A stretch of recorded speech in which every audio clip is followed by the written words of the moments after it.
Well, hello everyone, and welcome back to the VCO Esports studio. We've been away for a while, and that's mostly my fault. You can see behind me, I've been moving things around, technical issues, but we're delighted to be continuing our journey through the world of sim racing. Just this past weekend, we hosted our second VCO Grand Slam of the year, the iRacing Sebring 12 Hours, powered by VCO. It was a blockbuster 12 hours. We saw Max Verstappen dominating in the early stages in GTD, but one team that maybe didn't qualify that well, that worked their way through the field to grab the overall victory and the trophies as well, was VCO Esports' Dominik Hofmann alongside Daniel Lorenzo. We're joined now by former F1 Esports driver Dominik Hofmann. Dominik, how are you doing on this fine Wednesday? Very good, very good. Sort of enjoying. We're sort of coming down from the high from the weekend, as you said, or as you alluded to, from Sebring. And yeah, I have to say it's been sort of sinking in the last few days. What we've been able to achieve. So yeah, as of right now, very good. Yeah, let's talk about that race very briefly just to kick things off because qualifying didn't go maybe as expected. You alluded to the fact that there was limited qualifying preparation, but you took advantage of what was really a very impressive race strategy to go as long as possible early on and then play the fuel mileage from there to gain track position and to then just work at the gap after that. Yes, that was basically. It wasn't part of the plan, so to speak, to be qualifying in the back, obviously. So you usually try to avoid that if you can. But at the same time, qualifying, even though it is a big part of your initial sort of race, of the outlook of your race initially, it wasn't the absolute top priority to be starting on pole for us, I guess. So we knew if we were able to put ourselves in a position like an hour and a half maybe into the race, that where we could play our strategy from, that we would be within a very good shot. And that's luckily how it panned out at the end. Now remind me, I think you started the race, if I remember correctly. Yes, I did. Yeah. So talk to us what that first pass through traffic is like from your perspective, especially as a GTP driver. We talk about this a lot as commentators, saying that you can't really practice racecraft through traffic. You just have to go there and drive. What was it like that first time through for you? Because we had 50 cars, and it looked pretty crazy. Quite well, as you allude, it's not any less crazy from within the cockpit, I guess, I suppose, comparing it to the broadcast. So it's just lots of experience, I guess, that you need to stay calm, that you need to know that you are within a good position still, that you will eventually end up losing time, but that's eventually going to happen to everyone. So you just need to keep track of what you're trying to achieve, because we've had many times in the past. I remember very much the Sebring 12 hour from last year, where I was sort of yeah, probably you remember the same, probably maybe you remember the same sort of situation where it was two very unnecessary incidents that happened quite early on, which basically took us out before we even could do anything with our strategy. So we knew at that point, or for this race in particular, we knew that top priority was always going to be stay as good as you can with the group ahead, but also don't risk your race in the first 2 hours. Let's turn the clock back. You've got a lot of experience in racecraft under your belt now, but you said just before we went live that you started like many, I think, sim racers do, which was on a console with the Formula One games. Yes, I did. I mean, I did some fair bit of racing just on on your controller, on your gamepad, like everyone else on PS3, like F1 2010, 2013, obviously, but that was sort of just for fun in free time. And then late 2016, early 2017 was when I started sort of going into the more sort of being within my own little, doing my own little thing in single player, but still collecting that race practice, sort of getting up to speed. And then for early 2018 was when I started foraying into the sort of online side of things and into the more competitive sort of area of esports. And I guess this was all happening as well as F1 Esports was starting to pick up, and you got to be a part of the very first in person F1 Esports draft. Yes, that was mid 2018. That's also the sort of a little side history as to how I ended up at Team Redline then, which then happened in the autumn of 2018. The very first F1 Esports Pro Draft was actually where I met Olli Pakala back in the day, who ended up getting picked by McLaren. So I'm not exactly sure. He must have thought I'm a nice guy or something, but then obviously that's where that connection came from, and that's how I ended up being at Redline for what was it, 2 years after that, and that's sort of my starting point in professional sim racing. That's where I was sort of foraying into the more competitive side of things, and it all started out in the F1 game. But I find this quite interesting. You were paired up with two drivers that we look back on now as being very successful in F1 esports, Jarno Opmeer and Danny Beresne. But you didn't do much driving, and that's because you were focused on a little bit of the engineering effort, but you were also focused a little bit more on things outside of sim racing. Yeah, I was. It just sort of happened right at the time when I was in flight school for 2 years. So it even before there was ever any contract signed, it was pretty clear from the outset that there wasn't going to be a lot of time for preparation and properly be up to speed. Plus, I have to personally admit now a little bit in hindsight that I maybe wasn't quite as up to speed on that, which was I think F1 2020 at the time.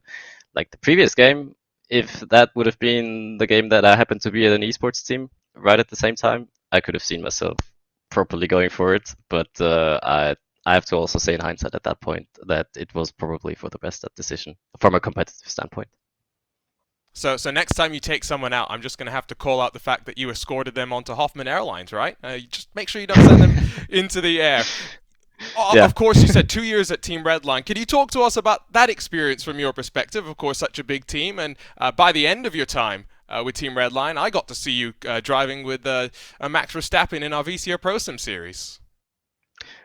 I actually have to correct myself. It was actually 4 years because it was from 2018 4 to years, yes. 2022. It was actually 20. It was actually 4 years, but 2 years on the F1 game. So sorry for that little discrepancy there. But no, as the reputation that precedes Redline is not without reason. Obviously, I got to know a lot of. I got to see the very top crop of sim racers right up close at that point, which was a very valuable experience. Not just in terms of stuff that you could do with your car and with your inputs and just sort of regarding the driving itself, but also how a truly winning team approaches a race weekend or approaches a certain event, which is just absolute top-notch dedication, which yeah, I still take with me to this day. And you made the transition over from F1 esports to iRacing and indeed some of the other platforms, I guess, as well. During that time, what made you look outside of the F1 esports world? Did you want to try and drive a little bit different cars? Because we've become very familiar with seeing you in prototype machines over the last handful of years.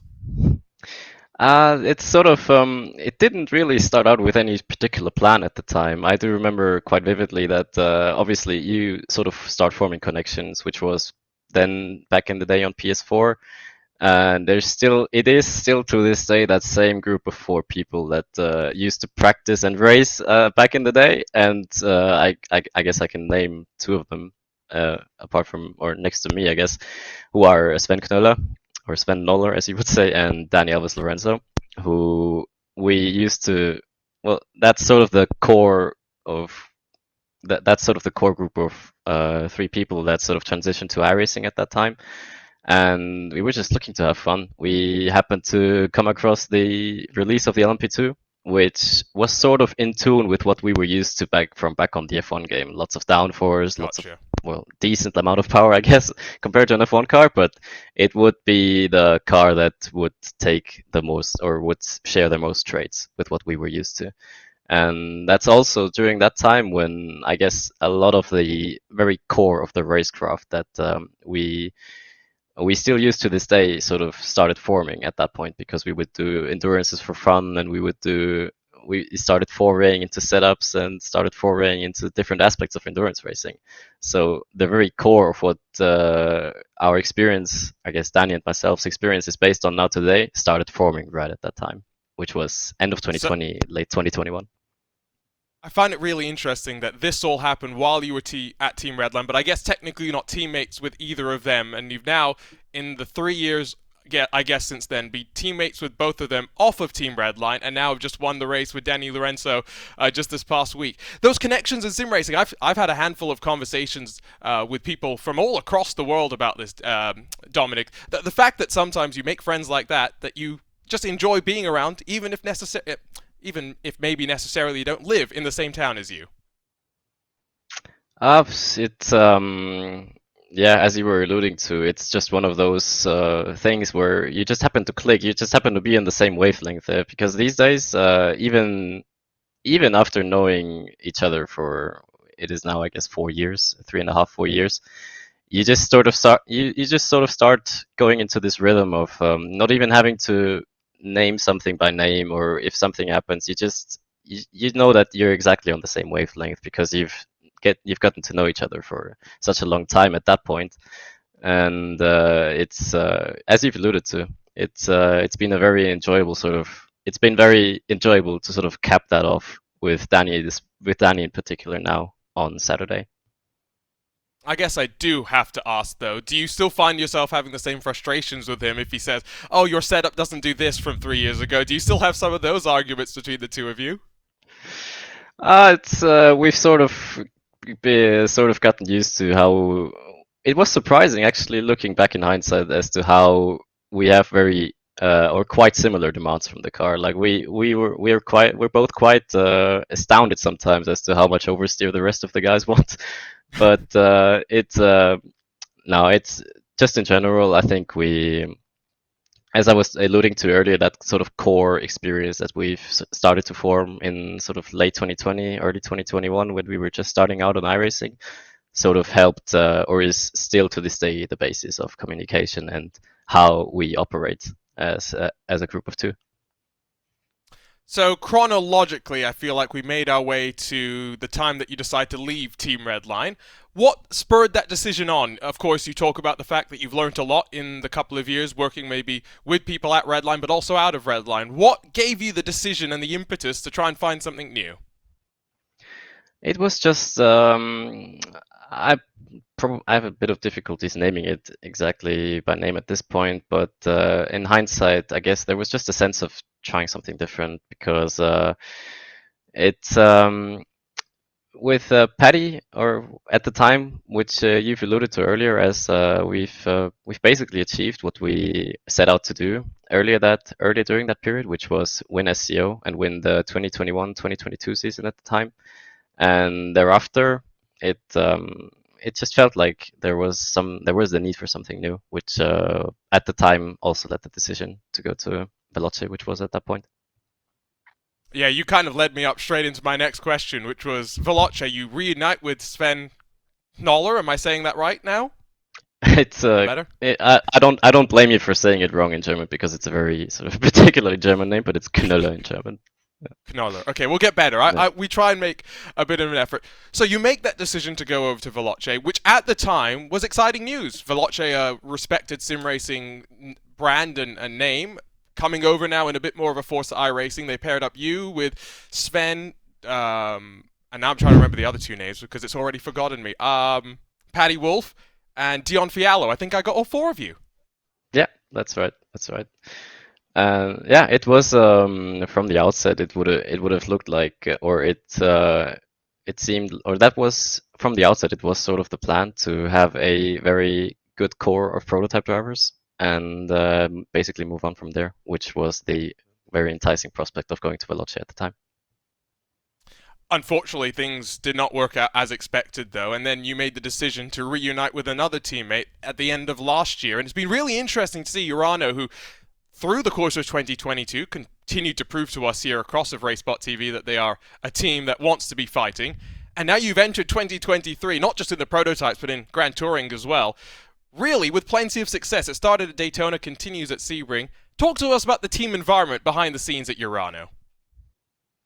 It's been a very enjoyable experience, I have to say, in these 3 months. It's been, especially now looking at both big events that we've done as a very big group, which was Daytona and Sebring now.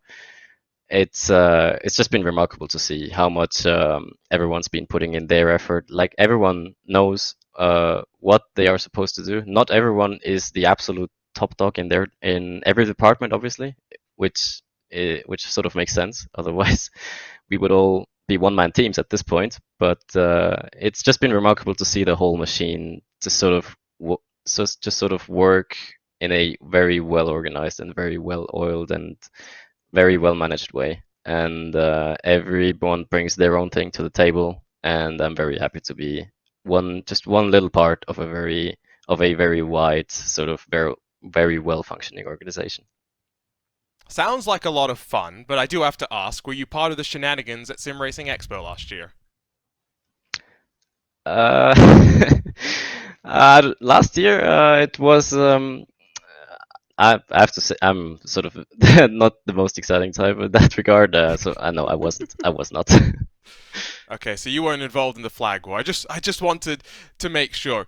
VCO Grand Slam win now secured. What's the plan for the rest of the year? Of course, plenty of the endurance series have just or are wrapping themselves up, including the likes of Ivor, where I think we'll see you racing in their season finale as well. What are we going to see from you in the summer? Because I guess now it's all about fully focusing back up at the winter endurance season when it picks up again and trying to win every championship that you can. Basically that. As in, I mean, there's not a lot to add. I mean, it's just from a personal standpoint, I've sort of tried to, as you've alluded to earlier as well, tried to foray a bit more into different cars, like not only be stuck with driving prototypes and high downforce things, but also sort of look beyond that horizon. And I have to say, the very first time that I did that, or that I properly did that on a high level, was Bathurst, and the way the progress worked there, just from a driving standpoint, having everyone in the team come together and put their effort, also in helping me also get up to speed in a car that I wasn't that familiar with, was very enjoyable, and very much looking forward to that sort of that same type of process whenever we hit the road again in the next GT event. Outside of sim racing, I'm sure things are continuing to be busy for you. I'm looking over at your social media right now. You say you're a coach for motorsports management. What type of things do you do outside of the sim racing world that keep you connected to motorsport? It's I've been racing in real life, just sort of on a very local karting level for quite a while now, which was actually the catalyst for starting out sim racing in the first place, because I was also trying to get more practice in for karting. And just as a sort of, if you're talking about free time, that's also basically where I like to spend a lot of my free time, just karting, being around cars, being around sort of a very racing sort of environment. And if yeah, it's also something that I've tried to get into a bit more with coaching, not only in sim racing but also in real life as well. That's lovely to hear. Before we let you go, I think you're probably a good person to talk to about some of the recent controversy that has been stirred up in the world of F1 esports, with all of the accusations being thrown around and bandied around about cheating. Just from your perspective as someone who's now on the outside effectively looking in, not part of the competitive sphere, what do you think about this claim that was put out there that 70% of F1 esports drivers are cheating? I mean, it also sort of depends on what you constitute as cheating, or how the 70% come together. I mean, I think the statement alluded to having it doesn't actually mean that 70% of the grid constantly cheats. I guess it sort of alluded more to a type of every 70% or whatever number it is have cheated or have used some sort of exploit at some point of time, be it during qualification or during an actual event. And I have to say, from my personal experience, I happen to be part of F1 esports back at a time where I would imagine, now looking back, it wasn't as big of an issue, or it wasn't as much of a talking point, because it was also sort of in its infancy stages still. But at the same time, it's you obviously it's sad to see from the outside. It's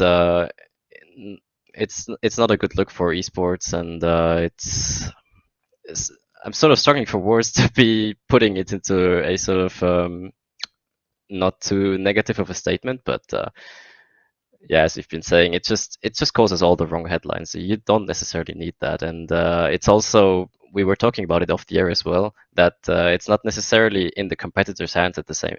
It's not necessarily in the competitor's hands all the time. So I do think that it requires a much wider discussion within the industry as to how they get to the bottom of the problem, and not only be making drivers the scapegoats of the issue. Yes, and to be clear, this isn't exclusive at this point to F1 Esports as well, right? We've seen it in some of the other simulators as well. So definitely a discussion that I hope that we'll have.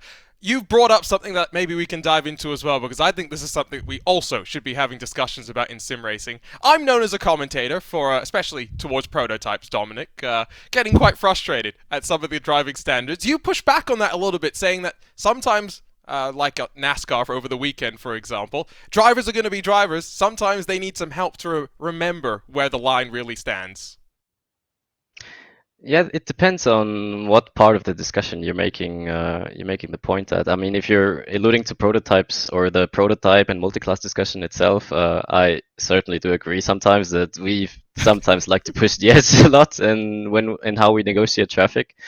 But at the same time, I'm not trying to justify some of the crashes that happen because whenever a crash does happen, it's too late to argue about it at that point. It happened and it cost someone inevitably a lot of time or even the whole race. So it's yeah, it's from a personal sort of standpoint, I usually pride myself in being quite reasonable in traffic, along with my teammate Danny as well. So I cannot speak for everyone when I say that we don't always we don't always try to um, lose as little time as possible. But I think more often than not it falls on the prototype, obviously, because the prototype, whoever sits in the prototype, more often than not makes the final decision as to whether to go for the move or not. And at that point, it's up to whatever the situation provides as to how it will come out. Yes, I've come up with this for the VCO Grand Slams for the rest of the year. GTP stands for going to pass. LMP2 is let me pass, and GTD is going to die. To be fair to you, I don't remember seeing you murder a GTD or GT3 in quite a while, and that goes back to SCO as well. So I think you've got nothing to worry about. I mean, yeah, for me personally, obviously, or maybe not, but no, but I do get part of the discussion as well. I did race as a GT3 one time in a multi-class race, which was Ivor and Monza, and Oh I do boy. get some of the frustrations that GTs sometimes have with prototype drivers now, having seen the other side of the spectrum. But at the same time, yeah, I do look at some of the incidents and I sort of scratch my head as to how so if you're a GT and someone made the decision to go for it at that point Right. as a GT, you're always going to end up on the short end of the stick if you try to fight it. So it is frustrating sometimes to have to pull out of the corner have to pull out of whatever you were trying to whatever line you were trying to take for the corner initially. But yeah, it's you sometimes, even as a GT, have to sort of take care of others in a way. So it's maybe not a very satisfying end to the end to the argument, but it's just what it comes down to in multi-class, I guess. You're going to lose time eventually, be it as an LMP or be it as a GT. It's a give and take. Sometimes you've got to give more than you want to take. Thank you so much for joining us, Dominik. Really enjoyed learning a little bit more about your background. And don't forget that you'll be heading back out for the third of our VCO Grand Slams, middle of this summer, to go at Watkins Glen. Give us a bit of a preview from your perspective of what we should expect in just a 6-hour race up around Watkins Glen.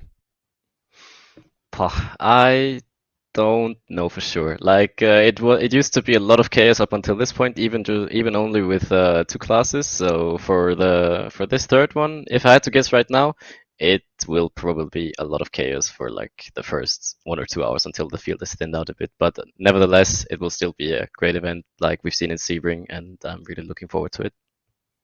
I'm disappointed you didn't mention the bump through the bus stop chicane that all the prototypes I know are going to be worried about. Yeah, Congratulations on a great victory, Dominik, and looking forward to seeing you for the rest of these VCO Grand Slams. yeah. Thank you very much. It's going to wrap up another edition of the VCO Esports Studio. Thank you for joining us once again, and hopefully it won't be another month before we find our way through another fascinating person in the world of sim racing. On behalf of the great team at VCO, though, thank you so much for joining us. From Mike Yao behind the scenes and myself, Arjuna Kankipati. We'll see you next time on the VCO Esports Studio, but for now, so long and race on.